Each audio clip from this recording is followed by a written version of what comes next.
फिर अमित शाह जी को भी रिजाइन देना चाहिए। इतने बड़े चाणक्य के होने के बावजूद विदेश से फंडिंग कैसे आ रही है, विदेश से कैसे कंट्रोल हो रहा है। धमकियाँ बहुत मिलेगी, बीजेपी में आ जाओ, अच्छा रहेगा तुम्हारे लिए, तुम्हारे परिवार के लिए। तो मुझे तो मतलब बहुत शर्म आती है कि इतने बड़े प्रधानमंत्री, इतने बड़े अमित शाह, उनके पोते की उम्र का मैं हूँ, उनके पोते की उम्र के बच्चों को इस तरह की धमकियाँ देते हैं। मतलब क्या क्या फ़ायदा तुम्हारे इतने बड़े प्रधानमंत्री या गृह मंत्री होने का, अगर तुम्हें बच्चों को इस तरह की धमकियाँ देनी पड़ती है।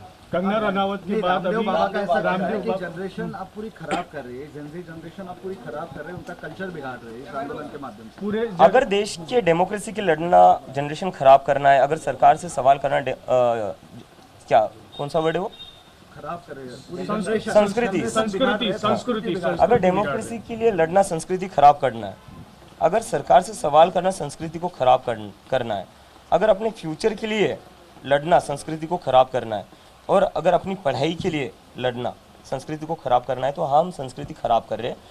और मैं कहना चाहूँगा बाबा रामदेव जी से कि सर, पतंजलि के जो फॉल्टी प्रोडक्ट्स बन रहे हैं ना, वो जो खराब हो रहे हैं, पहले उस पर ध्यान दीजिए। उस पर तो सुप्रीम कोर्ट भी बोल रही है इनको बैन कर दो। वो जो आपके खराब प्रोडक्ट्स है, पहले उस पर ध्यान दीजिए आप। संसद में कल जो है राहुल गांधी ने डिमांड की अमित शाह जी का इस्तीफा, किसके कहने पे गोलियां चलाई गई उसका जवाब मांग रहे थे, आप क्या कहेंगे? मुझे लगता है इसका आंसर तो बहुत ही क्लियर है। अमित शाह जी के कहने पर ही गोलियां चलेंगी। दिल्ली पुलिस जो रिपोर्ट करती है वो अमित शाह जी को ही करती है, और अगर अमित शाह जी को इसका पता नहीं होगा तो फिर तो होम मिनिस्टर का फेलियर है। लेकिन वही बीजेपी की ओर से बयान आ रहा है कि किसी भी तरीके की गोलियां चलाई नहीं गई, प्रोटेस्ट पैलेट गन्स चलाई गई है, लोग अंधे हुए हैं। पैलेट गन्स मैंने खुद देखी है चलाते हुए, हॉस्पिटल में क्रिटिकल थे वो पेशेंट्स, और गोलियां क्या नहीं चली। बिहार में क्या हुआ है, AK-47 बिहार में क्या हुआ, AK-47 किसने चलाई, किसकी सरकार है वहाँ पर। मतलब देश के बच्चों के ऊपर तुम AK-47 चला रहे हो। एक टाइम था इस देश में AK-47 चलाई जाती थी आतंकवादियों पर, अजमल कसाब पर। जब पार्लियामेंट पर अटैक हुआ था तब AK-47 चलाई जाती थी। आज AK-47 चलाई जा रही है स्टूडेंट्स पर। क्या आने वाले दिनों में अगर विपक्ष कोई अगर बड़ा मुद्दा लेता है सरकार के खिलाफ, तो क्या कॉकरोच जनता पार्टी उसमें सहभाग लेंगी, उन्हें सपोर्ट करेंगी? मुझे लगता है अभी सिर्फ विपक्ष नहीं, इस पूरे देश को एक साथ आने की ज़रूरत है। इस देश में जो लोकतंत्र है, जो चीज़ें चल रही है, अभी भी क्या हुआ, हमारा प्रोटेस्ट खत्म होकर कुछ दिन ही हुए, सरकार ने आश्वासन दिया था कि किसी भी स्टूडेंट्स को तंग नहीं करेंगे, लेकिन फिर भी स्टूडेंट्स के घर जाकर उनको धमका रहे हैं, उनको डिटेन कर रहे हैं, उनको अरेस्ट की धमकियाँ दे रही है। एक तरीके से लोगों की आवाज़ दबाने की जो कोशिश की जा रही है, उससे तो एक चीज़ साफ पता चलती है, ये सरकार डेमोक्रेसी में बिलीव नहीं करती है, लोकतंत्र में बिलीव नहीं करती है। इस सरकार की वजह से इस देश का डेमोक्रेसी और लोकतंत्र कमज़ोर हो चुका है। लोकतंत्र को बचाने के लिए, संविधान को बचाने के लिए सिर्फ विपक्ष नहीं, सभी लोगों को एक साथ आना पड़ेगा, और हम सब एक साथ आएंगे। विदेशी फंडिंग आपको हो रहा है, किया जा रहा है फंडिंग, मुझे लगता है अगर हमें विदेशी फंडिंग मिल रही है या हमें विदेश से कंट्रोल किया जा रहा है, तो ये तो अमित शाह जी का फेलियर है। फिर अमित शाह जी को भी रिजाइन देना चाहिए। इतने बड़े चाणक्य के होने के बावजूद विदेश से फंडिंग कैसे आ रही है, विदेश से कैसे कंट्रोल हो रहा है। सर शिक्षा मंत्री पर प्रियंका गांधी ने जो बयान दिया उसके ऊपर आप क्या कहेंगे? बयान क्या था, मैंने सुना नहीं। उन्होंने कहा था कि प्रियंका गांधी ने कहा कि ये भी वैसे जिनको हटाया गया बस उनकी रिप्लिका ही है, रिप्लिका है। हाँ, मतलब अब देखो बीजेपी में क्या है, उनके पास लोग भी तो नहीं है। अभी मैंने देखा वो शिक्षा मंत्री का कोई वीडियो वायरल हो रहा है जहाँ पर वो जो गुजरात में बिल्किस बानो का रेप हुआ था, उसके रेपिस्ट का स्वागत कर रहे थे। तो ये पार्टी बस गुंडों और बलात्कारियों का स्वागत करने में ही इनका वही काम है। इस देश में कहीं पर भी बलात्कार होता है, बीजेपी के लोग पहुंच जाते हैं हारमाला लेकर कि भाई बहुत अच्छा काम किया तुमने, आओ तुम्हारा स्वागत करते हैं। कुलदीप सेनगर तो इनकी ही पार्टी का है। ये पार्टी में बलात्कारी और गुंडों का ही स्वागत किया जाता है और उनको ही सम्मान मिलता है, और बाकी जो हम जैसे नागरिक हैं, हम जैसे जो स्टूडेंट्स हैं, उनके लिए पैलेट गन है, उनके लिए लाठी है, और बिहार में तो AK-47 भी निकाल दी। हाँ, we are people with a difference, we are the people of this country who believes in democracy, who believes in the constitution of India, who believes in Dr. Baba Saheb Ambedkar, and who believes in the philosophy and values of Mahatma Gandhi.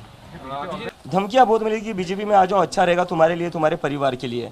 तो मुझे तो मतलब बहुत शर्म आती है कि इतने बड़े प्रधानमंत्री, इतने बड़े अमित शाह, उनके पोते की उम्र का मैं हूँ, उनके पोते की उम्र के बच्चों को इस तरह की धमकियाँ देते हैं। मतलब क्या फ़ायदा तुम्हारे इतने बड़े प्रधानमंत्री या गृह मंत्री होने का, अगर तुम्हें बच्चों को इस तरह की धमकियाँ देनी पड़ती है। कंगना रनावत के बाद अभी बाबा का ऐसा कहना है कि रामदेव जनरेशन आप पूरी खराब कर रही है, जनजी जनरेशन आप पूरी खराब कर रहे हैं, उनका कल्चर बिगाड़ रहे हैं इस आंदोलन के माध्यम से। पूरे अगर देश के डेमोक्रेसी के लड़ना जनरेशन खराब करना है, अगर सरकार से सवाल करना क्या कौन सा वर्ड है वो, खराब कर रहे हैं पूरी जनरेशन, संस्कृति संस्कृति अगर डेमोक्रेसी के लिए लड़ना संस्कृति खराब करना है, अगर सरकार से सवाल करना संस्कृति को खराब करना है, अगर अपने फ्यूचर के लिए लड़ना संस्कृति को खराब करना है, और अगर अपनी पढ़ाई के लिए लड़ना संस्कृति को खराब करना है, तो हम संस्कृति खराब कर रहे हैं। और मैं कहना चाहूँगा बाबा रामदेव जी से कि सर, पतंजलि के जो फॉल्टी प्रोडक्ट्स बन रहे हैं ना, वो जो खराब हो रहे हैं, पहले उस पर ध्यान दीजिए। उस पर तो सुप्रीम कोर्ट भी बोल रही है इनको बैन कर दो। वो जो आपके खराब प्रोडक्ट्स है, पहले उस पर ध्यान दीजिए आप।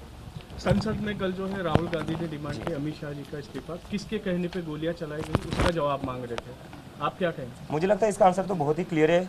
अमित शाह जी के कहने पर ही गोलियां चलेंगी। दिल्ली पुलिस जो रिपोर्ट करती है वो अमित शाह जी को ही करती है, और अगर अमित शाह जी को इसका पता नहीं होगा तो फिर तो होम मिनिस्टर का फेलियर है। लेकिन वही बीजेपी की ओर से बयान आ रहा है कि किसी भी तरीके की गोलियां चलाई नहीं गई प्रोटेस्ट। पैलेट गन्स चलाई गई है, लोग अंधे हुए हैं। पैलेट गन्स मैंने खुद देखी है चलाते हुए, हॉस्पिटल में क्रिटिकल थे वो पेशेंट्स, और गोलियां क्या नहीं चली। बिहार में क्या हुआ है? AK-47 बिहार में क्या हुआ? AK-47 किसने चलाई? किसकी सरकार है वहाँ पर? मतलब देश के बच्चों के ऊपर तुम AK-47 चला रहे हो। एक टाइम था इस देश में AK-47 चलाई जाती थी आतंकवादियों पर, अजमल कसाब पर। जब पार्लियामेंट पर अटैक हुआ था तब AK-47 चलाई जाती थी। आज AK-47 चलाई जा रही है स्टूडेंट्स पर। क्या आने वाले दिनों में अगर विपक्ष कोई अगर बड़ा मुद्दा लेता है सरकार के खिलाफ, तो क्या कॉकरोच जनता पार्टी उसमें सहभाग लेंगी, उन्हें सपोर्ट करेंगी? मुझे लगता है अभी सिर्फ विपक्ष नहीं, इस पूरे देश को एक साथ आने की ज़रूरत है। इस देश में जो लोकतंत्र है, जो चीज़ें चल रही है, अभी भी क्या हुआ, हमारा प्रोटेस्ट खत्म होकर कुछ दिन ही हुए, सरकार ने आश्वासन दिया था कि किसी भी स्टूडेंट्स को तंग नहीं करेंगे, लेकिन फिर भी स्टूडेंट्स के घर जाकर उनको धमका रहे हैं, उनको डिटेन कर रहे हैं, उनको अरेस्ट की धमकियाँ दे रही है। एक तरीके से लोगों की आवाज़ दबाने की जो कोशिश की जा रही है, उससे तो एक चीज़ साफ पता चलती है, ये सरकार डेमोक्रेसी में बिलीव नहीं करती है, लोकतंत्र में बिलीव नहीं करती है। इस सरकार की वजह से इस देश का डेमोक्रेसी और लोकतंत्र कमज़ोर हो चुका है। लोकतंत्र को बचाने के लिए, संविधान को बचाने के लिए सिर्फ विपक्ष नहीं, सभी लोगों को एक साथ आना पड़ेगा, और हम सब एक साथ आएंगे। विदेशी फंडिंग आपको हो रहा है साहब किया जा रहा है फंडिंग,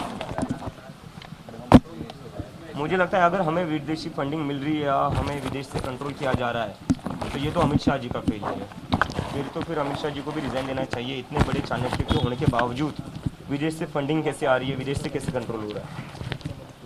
सर शिक्षा मंत्री पर प्रियंका गांधी ने जो बयान दिया उसके ऊपर आप क्या कहेंगे? बयान क्या था, मैंने सुना नहीं। उन्होंने कहा था कि प्रियंका गांधी ने कहा कि ये भी वैसे जिनको हटाया गया बस उनकी रिप्लिका ही है। रिप्लिका है। हाँ, मतलब अब देखो बीजेपी में क्या है, उनके पास लोग भी तो नहीं है। अभी मैंने देखा वो शिक्षा मंत्री का कोई वीडियो वायरल हो रहा है, जहाँ पर वो जो गुजरात में बिल्किस बानो का रेप हुआ था, उसके रेपिस्ट का स्वागत कर रहे थे। तो ये पार्टी बस गुंडों और बलात्कारियों का स्वागत करने में ही इनका वही काम है। इस देश में कहीं पर भी बलात्कार होता है, बीजेपी के लोग पहुंच जाते हैं हारमाला लेकर कि भाई बहुत अच्छा काम किया तुमने, आओ तुम्हारा स्वागत करते हैं। कुलदीप सेंगर तो इनकी ही पार्टी का है। ये पार्टियों में बलात्कारी और गुंडों का ही स्वागत किया जाता है और उनको ही सम्मान मिलता है, और बाकी जो हम जैसे नागरिक हैं, हम जैसे जो स्टूडेंट्स हैं, उनके लिए पैलेट गन है, उनके लिए लाठी है, और बिहार में तो AK-47 भी निकाल दी। हाँ, we are people with a difference. We are the people of this country who believes in democracy, who believes in the Constitution of India, who believes in Dr. Baba Saheb Ambedkar, and who believes in the philosophy and values of Mahatma Gandhi.